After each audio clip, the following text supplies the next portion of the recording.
Shalom, shalom, selamat pagi masyarakat iman yang dikasihi oleh Tuhan. Hari ini kita mau percaya bahwa Kristus adalah sosok yang bukan hanya datang menyelamatkan kita 2000 tahun yang lalu, tapi dia adalah sosok yang berkarya terus dalam ketritunggalannya sebagai pencipta, sebagai penyelamat, dan sebagai yang tinggal bersama dengan kita. Mari bersama-sama kita akui dan kita pujikan Kidung Jemaat 280, Kidung Jemaat 280, Aku Percaya. Kidung Jemaat 280, Aku Percaya.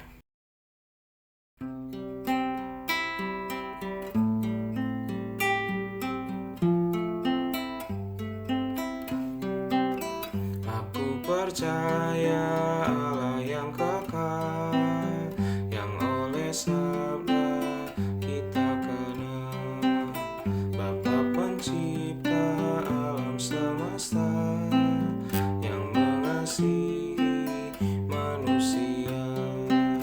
Aku percaya Putra Tunggalnya yang disalibkan di Golgota, yang dari kubur bangkit dan menang, naik ke surga dalam terang. Aku percaya pada Roh Kudus yang mendiami kita terus. Aku percaya gereja yang esa, kau jadi suci di dalamnya. Mari kita berdoa.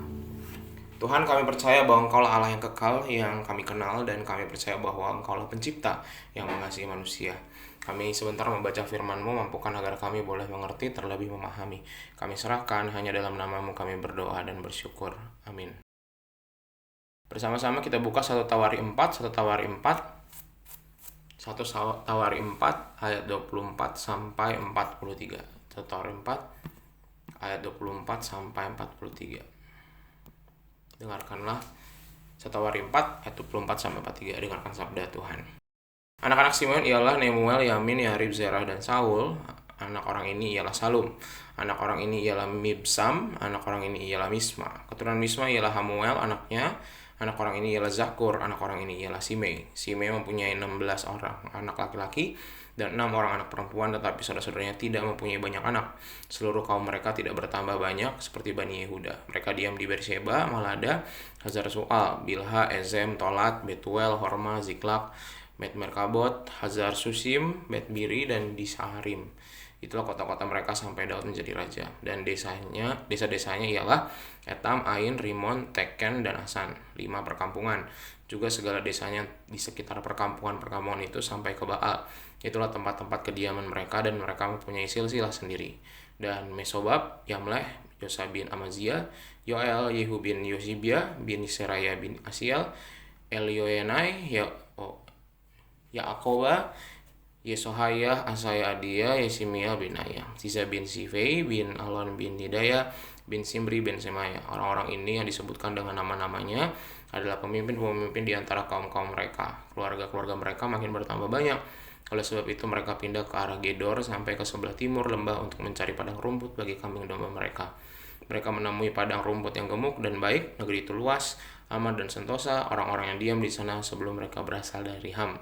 Orang-orang yang namanya tertulis ini datang dalam zaman Hizkia, Raja Yehuda, dan memusnahkan kemah-kemah orang Ham dan orang Meunim yang terdapat di sana dan menumpas mereka. Demikianlah sampai hari ini. Kemudian mereka menduduki tempat-tempat orang itu, sebab di antara ada padang rumput bagi kambing domba mereka. Dan sebagian dari mereka dari Bani Simeon, sebanyak 500 orang, pindah ke pegunungan Seir. Sebagai kepala mereka ialah Pelaca, Nearia, Refaya, dan Uziel, anak-anak Yisei. Mereka membinasakan sisa orang Amalek yang telah meluputkan diri, lalu mereka diam di sana sampai hari ini. Bapak Ibu, salah satu keunikan penulis Tawari adalah menyelipkan pesan dengan melupakan bagian tertentu dari catatan sejarah sebelumnya. Kenapa?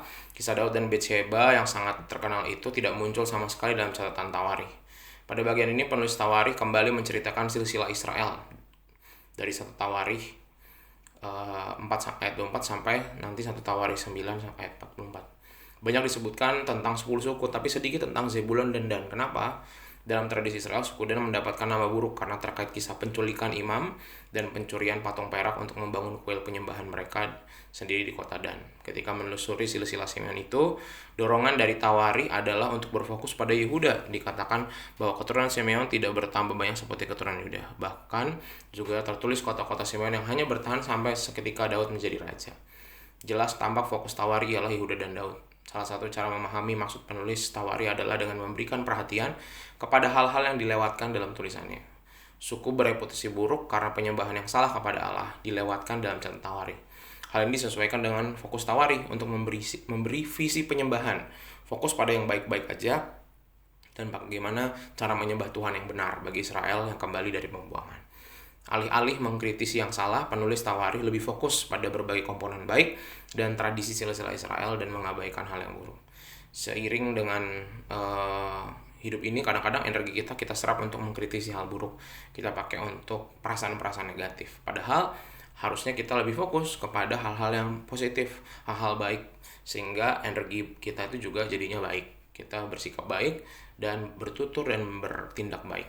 Fokus pada visi yang positif, jangan visi yang buruk. Dengan mengembangkan kebiasaan baik dan mengkoreksi pandangan yang negatif, menuntun kita melangkah sesuai dengan kehendak Tuhan. Sehingga mari sama-sama hari ini kita kembangkan kesukaan terhadap kebiasaan baik. Dan fokuslah pada perasaan-perasaan baik, fokuslah pada kejadian-kejadian baik. Kalaupun ada yang buruk, kita hadapi aja dan kita tinggalkan, kita lewatkan, kita relakan. Tuhan mampukan kita untuk berserah kepadanya. Amin. Mari kita berdoa. Tuhan, terima kasih melalui firman-Mu hari ini kami belajar bahwa dalam hidup ini kami kadang-kadang tidak mampu seperti penulis Tawari. Kami terlalu fokus pada hal-hal negatif, kami terlalu fokus pada perasaan-perasaan negatif, kejadian-kejadian negatif. Kami ingat terus, ajarkan kami untuk lebih banyak mengingat hal baik, mengingat perbuatan-perbuatan baik dan melakukan yang baik-baik. Kami serahkan dan mampukan kami Tuhan untuk berjuang hari ini, dalam nama-Mu kami berdoa. Amin. Selamat pagi, Tuhan Yesus memberkati, tetap bersemangat.